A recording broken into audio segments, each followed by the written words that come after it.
Hi everyone. In this video I will show you how you can easily link two spreadsheets using the import range formula.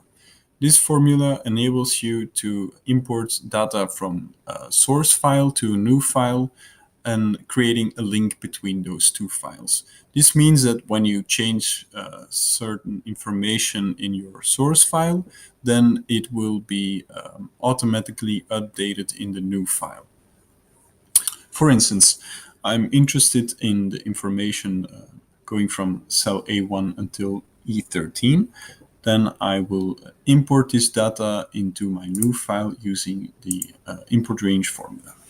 You create a formula by starting with an equal sign, and then you start typing the name of the formula that you want to use. For this example, I want to use the import range function that imports data from another spreadsheet, but you can also import data from an HTML page or an XML file, for example. I'm using the import range function, and when I click this option, the suggestion Google automatically makes, then I automatically see a sort of overview of the different steps that I have to take in successfully using the formula. The highlighted information is the first section that I have to complete. Here it's the spreadsheet URL of the source file. So I'm just going to go ahead and copy the entire URL. What you can also do is just copy the key of the file. That's also sufficient. I will insert it here, but you have to start with quotation marks.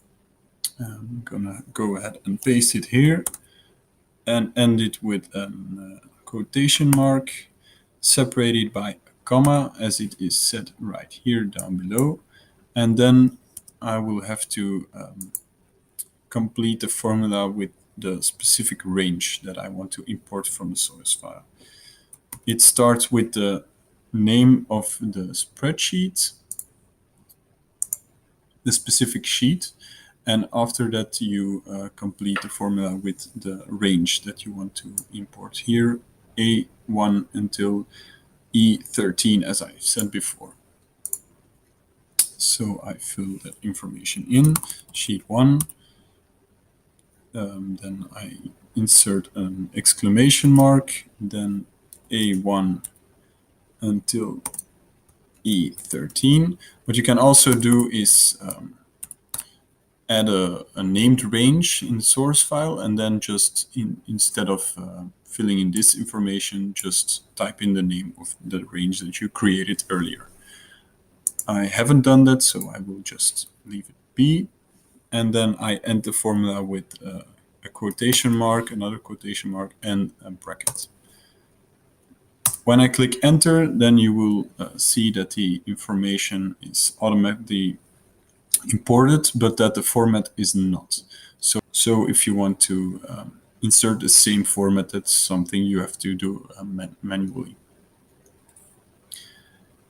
Right now, the information between the two files is linked. So if I go ahead and change some data in the source file, then I will see that a few seconds later, the information will be updated in the new file. So this was how you can easily link two sheets in Google Spreadsheets by using the import range formula. If you have any more questions about this video, please don't hesitate and ask them as a reaction beneath this video. Until next time, have a nice day.